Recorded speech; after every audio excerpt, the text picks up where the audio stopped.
touche presque à sa fin. Dans quelques 2 ou 3 semaines, ça sera pratiquement la fin de l'année 2017. Alors, cependant, de moments pareils que nous utilisons cela pour pouvoir faire un peu la revue de ce qu'a été l'année 2017. Beaucoup d'entre nous arrivent à faire, au début de l'année, faire des objectifs, tracer des objectifs, quels sont les objectifs à atteindre, qu'est-ce qu'ils veulent atteindre au courant de l'année. Et généralement, les gens appellent ça les résolutions de l'année. Alors, quand on arrive vers la fin de l'année comme ça, et on utilise cela pour pouvoir faire un peu la revue, passer un peu la revue, voir ce qu'a été l'année, comment les choses se sont évoluées. C'est ce qui fait, nous permet de pouvoir voir si réellement les objectifs que nous avons pu assigner au cours de l'année, nous étions à mesure de le réaliser ou pas. Donc, dans les jours à venir, nous allons plus parler sur comment quelqu'un peut pouvoir établir les objectifs. Merci à mon grand frère Simplice Banza, notre grand frère. Les objectifs que nous pouvons faire dans la vie pour pouvoir atteindre, pour pouvoir aller de l'avant. Alors, ce matin, nous sommes en train de parler comment quelqu'un peut épargner un peu d'argent à partir d'un billet d'$1. Ce n'est pas un exercice qui est facile, mais ça demande de la volonté pour qu'on puisse y arriver. Beaucoup de parents sont frappés devant cette réalité. Quand on arrive vers la fin de l'année, vers le mois de décembre, pour les parents qui ont des enfants, les enfants amènent ce que nous appelons des wishing list. Les enfants amènent, ils disent voilà, maman, j'ai besoin de ça. L'enfant peut dire bon, j'ai besoin de ça, de ça, de ça. Et lorsque l'enfant vous donne cette liste, vous regardez comme ça, vous voyez, oh, tout peut aller jusqu'à $300. Tout ce que l'enfant demande, ça va jusqu'à pratiquement à $200-300. Alors, vous avez aussi un autre enfant qui vient, j'ai besoin de ça, j'ai besoin de ça, j'ai besoin de ça.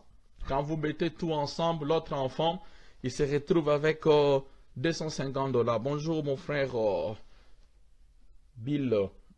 Alors, tout ça, à la fin de l'année, beaucoup de parents se retrouvent devant une réalité telle qu'ils se posent des questions. Où est-ce que je vais avoir de l'argent pour acheter pour ces enfants?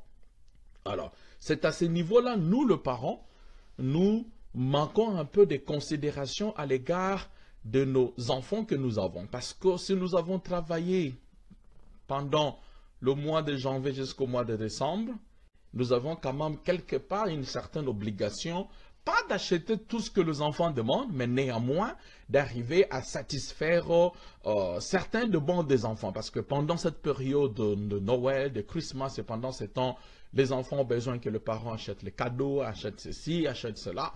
Alors, si cela n'est pas planifié, eh bien, on se retrouvera devant une réalité. Ben, l'enfant, tout ce qu'il demande, il faut dépenser $2,000, il faut dépenser 1 300, il faut dépenser $1,000. Si vous n'en avez pas, c'est pourquoi beaucoup d'entre nous, on va vite se retrouver au niveau des pawn shops. On va emprunter de l'argent pour pouvoir acheter certaines histoires pendant cette période de fête. Mais si quelqu'un arrivait à vous donner, par exemple, $1 300, aujourd'hui, ou quelqu'un dans une église, ou un grand frère qui dit, bon voilà, je te donne ce chèque de $1 300. Qu'est-ce que nous allons faire avec ces $1 300 là? Moi, je pense que si quelqu'un me donne 1 300 aujourd'hui, eh bien, il y aura beaucoup de choses que je veux faire avec. Alors, je pense que ça sera aussi la même pensée pour toi. S'il arrivait qu'on vous donne $1 300 aujourd'hui, vous aurez quand même acheté certaines histoires pour la famille, vous aurez quand même acheter les histoires pour les enfants, et puis vous allez quand même arriver à honorer la liste des enfants. Et pourquoi nous, nos parents, la plupart de nous, nous attendons toujours vers la fin de l'année, nous ne budgétisons jamais en ce qui concerne acheter la liste des enfants. Nous attendons vers la fin de l'année, ben on dit, ben voilà, les enfants amènent la liste, et puis vous commencez à regarder, vous allez à la banque, vous achetez. Alors, des fois, on ne se rend pas compte si on avait budgétisé pour cela. On peut tout simplement aller à la banque, on achète pour les enfants sans se rendre compte si on avait oui ou pas budgétisé. Voilà pourquoi il est très important que nous arrivions à budgétiser tout dans la vie. Nous avions parlé dans nos émissions passées qu'un budget est très important parce que d'un côté, vous avez la liste de de vos revenus et de l'autre côté, vous avez la liste de vos dépenses. Alors, si nous savons que les enfants vont demander ceci, les enfants vont demander cela, nous pouvons déjà, au début de l'année, par exemple au mois de janvier, amener les enfants et dire aux enfants, ben voilà, qu'est-ce que vous voulez pour next Christmas? L'enfant dit, bon, moi j'ai besoin de ça. Vous avez déjà la liste des enfants au mois de janvier au lieu d'attendre vers le mois de décembre. Maman, moi j'aimerais ça, ça et ça. Vous regardez d'une manière objective, vous balancez la liste, et bien vous trouvez intérêt d'attendre. Je dis, ok, nous allons prendre ceci pour vous pour next Christmas. L'autre enfant vient, on va prendre ceci pour next Christmas. L'autre enfant aussi vient, on va prendre ceci pour next Christmas. Alors, vous avez déjà la liste. Peut-être ça va aller jusqu'à 300 ou 400 ou 600 $.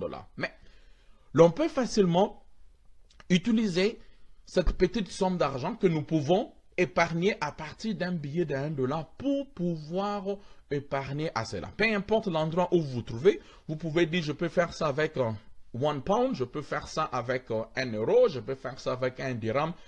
L'essentiel dans cet exercice, nous avons besoin de gens qui vont accepter ce challenge à partir de cette semaine pour que quand nous arrivions par la grâce de Dieu l'année prochaine vers le mois de janvier, que chacun de nous soit à mesure de pouvoir épargner un peu cette somme d'argent. Alors, si quelqu'un il fait un peu beaucoup d'argent, il peut commencer avec 2 $. Si quelqu'un fait encore beaucoup, il peut commencer avec 3 $. Mais nous pensons, nous les autres, nous pouvons néanmoins commencer avec 1 $. Si nous sommes parmi ces gens-là qui, à la fin de l'année, ils se retrouvent avec même pas un 50 $ dans sa banque. Donc, nous avons de l'importance de pouvoir faire ce challenge. Maman demande à papa d'entrer, papa demande à papa de faire ce challenge, ça ne sera pas facile, mais à la fin, nous serons à mesure quand même d'être capables d'épargner 1200, 1300, au-delà même de 1300 $. Parce que voilà maintenant la réalité, elle est là. Nous avons travaillé pendant pratiquement toute l'année. Le mois de décembre bientôt va finir. Combien d'entre nous ont été à mesure d'épargner 200 $ dans son compte saving, dans sa caisse d'épargne? Combien d'entre nous aujourd'hui, ils peuvent aller dans sa banque et retrouver, il a 500 $ qu'il a pu épargner pendant toute l'année?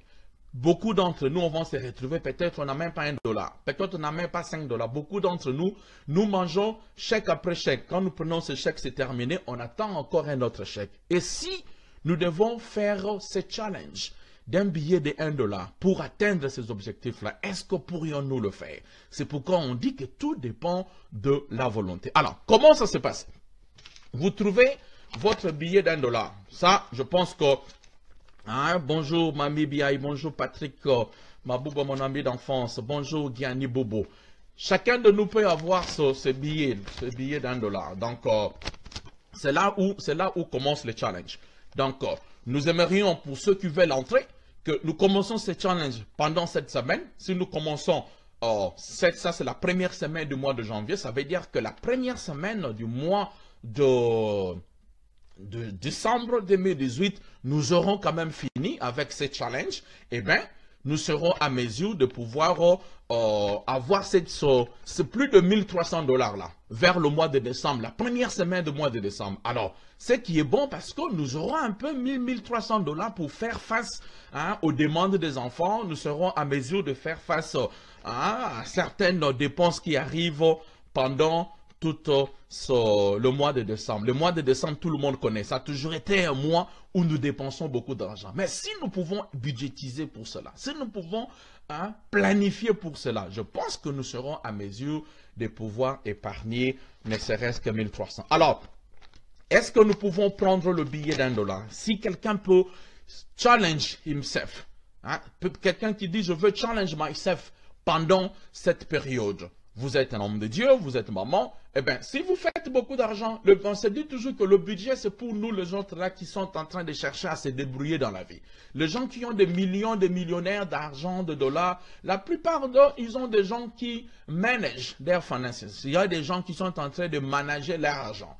Mais la logique est simple, que vous ayez des milliards de dollars, si vous dépensez plus d'argent que vous amenez de l'argent, peu importe le temps, mais il vous finira toujours un jour à tomber en faillite parce que vous dépensez plus que vous amenez. Donc, l'argent, la règle financière a toujours été la même, peu importe ce que vous amenez. Si vous êtes celui-là qui cherche un peu à se débrouiller dans la vie, eh bien, nous pensons que nous pouvons faire cet exercice-là. Donc, ce n'est pas facile, mais nous pouvons quand même atteindre cela. Alors, comment ça se passe?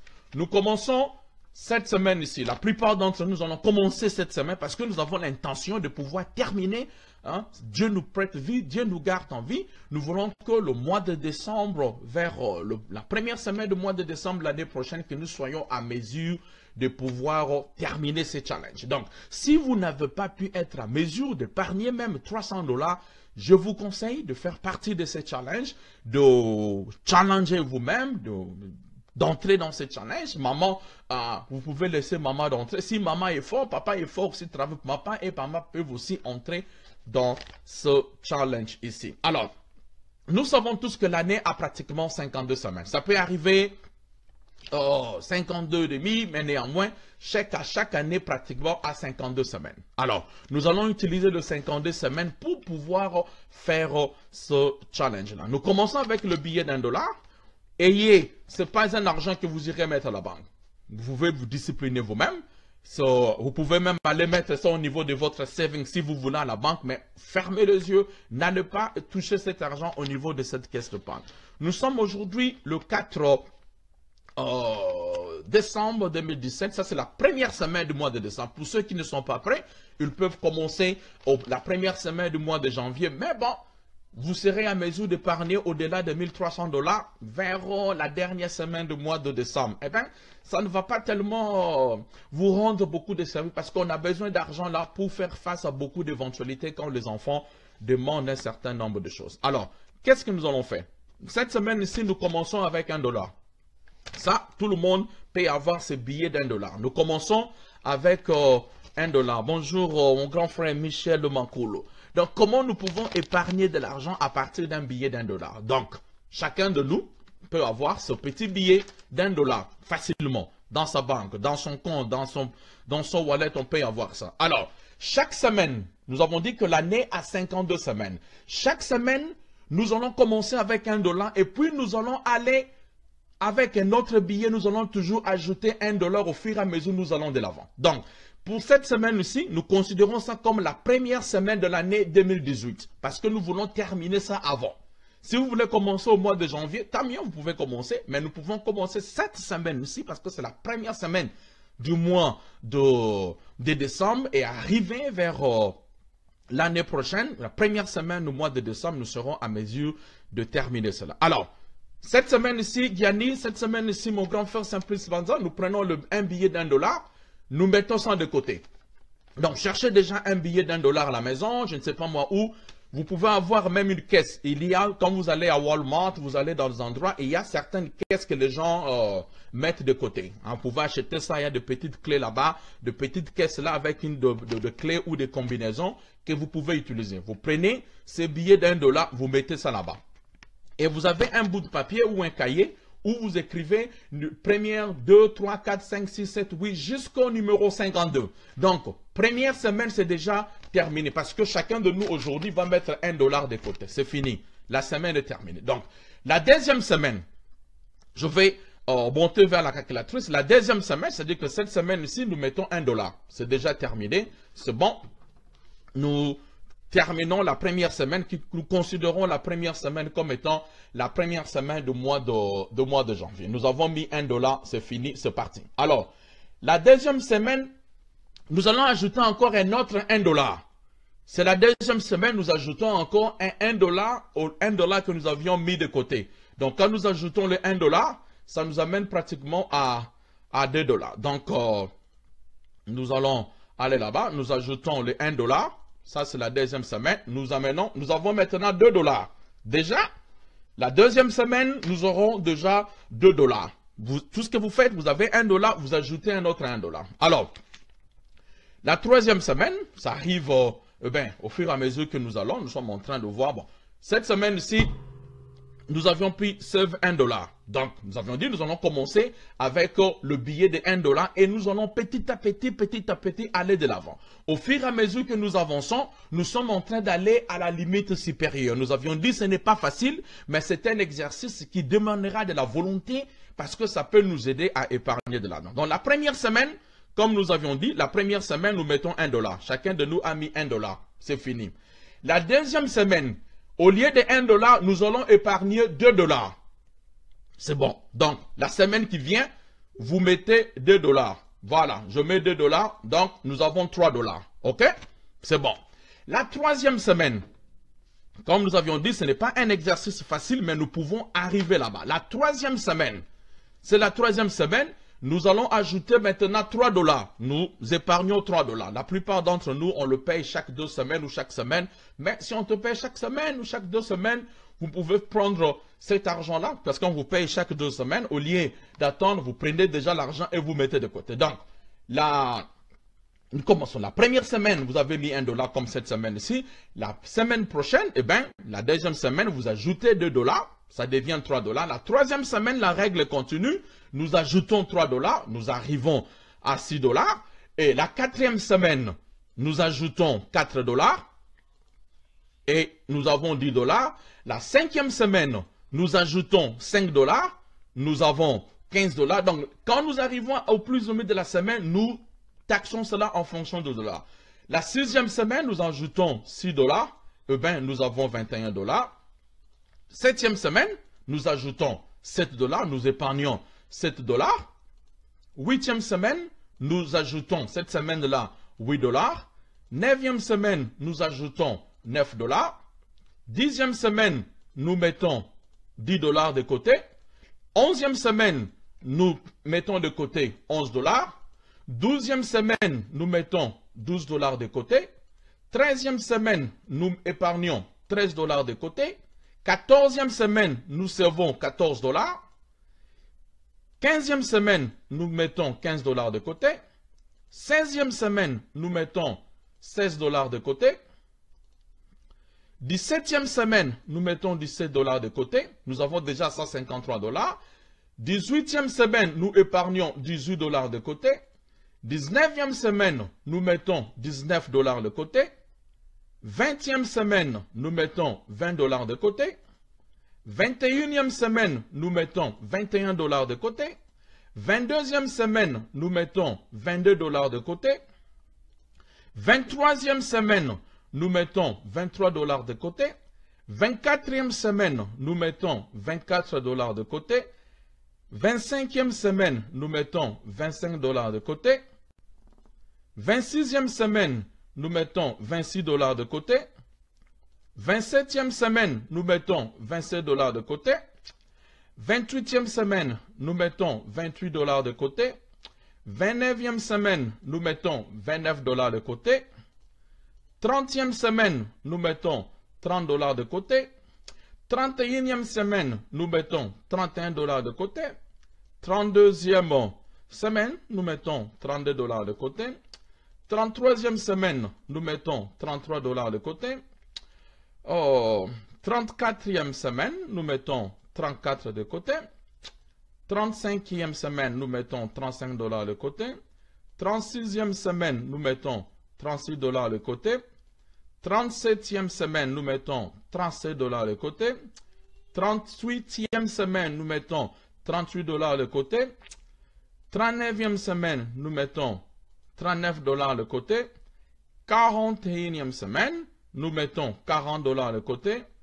41e semaine, nous mettons $41 de côté. 42e semaine, nous mettons $42 de côté. 43e semaine, nous épargnons $43 de côté. 44e semaine, nous mettons $44 de côté. 45e semaine, nous mettons $45 de côté. 46e semaine, nous épargnons $46 de côté. 47e semaine, nous épargnons $47 de côté. 48e semaine, nous mettons $48 de côté. 49e semaine, nous mettons $49 de côté. 50e semaine, nous mettons 50 $ de côté.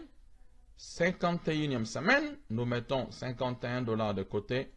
Et 52e semaine, nous mettons 52 semaines. Voilà. Quand nous continuons avec cette logique, quand on arrive à la fin de la 52e semaine, nous serons à mesure d'épargner 1378 $. Nous avions dit que ce n'est pas un exercice qui est évidemment facile, mais si vous êtes maman travail, papa travail, vous pouvez, vous deux, faire cet exercice-là pour pouvoir ne serait-ce qu'être à mesure d'épargner à la fin de l'année 1378 $. C'est vrai, c'est une somme qui est cumulative en fonction de la semaine. Donc la première semaine, vous commencez avec $1 et puis la deuxième semaine, vous aurez $2. Donc je pense que dans un couple, lorsque papa travaille, maman travaille, on peut être à mesure, si on fait cet effort, cet exercice, on peut facilement épargner un peu d'argent. Chacun travaille, on le paye 2 semaines.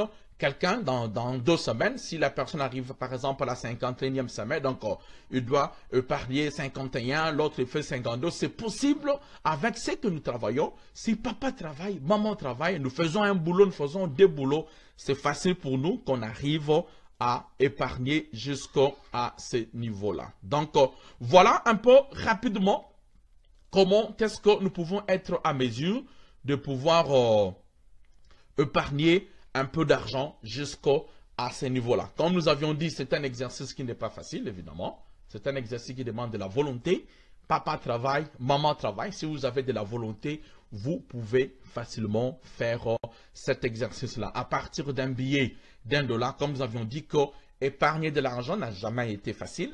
C'est un exercice qui demande de la volonté, mais si vous avez des objectifs à atteindre, ces objectifs-là seront comme, ça sera ce qui va vous motiver pour arriver à ce niveau-là. Donc, maman et papa, si vous entrez dans ce challenge facilement, à la fin de l'année, vous mettez cet argent-là de côté, vous mettez $1 de côté, vous mettez $2 de côté. Facilement, la première semaine du mois de décembre, vous pouvez facilement arriver à épargner au-delà de 1300 $. Et cet argent, comme nous avions posé la question, si aujourd'hui quelqu'un vous donne 1300 $, qu'est-ce que vous allez faire cela? Il y a des gens qui disent, ben nous aurons quand même à faire beaucoup de choses avec cela. Donc c'est dans ce sens-là que nous pouvons aussi facilement arriver à atteindre ce niveau-là. Donc merci à vous tous que nous avez suivis ce matin. C'est par ici que nous terminons notre podcast aujourd'hui. C'était comment épargner au-delà de 1300 $ à partir d'un billet d'1 $. Vous commencez avec $1 chaque semaine.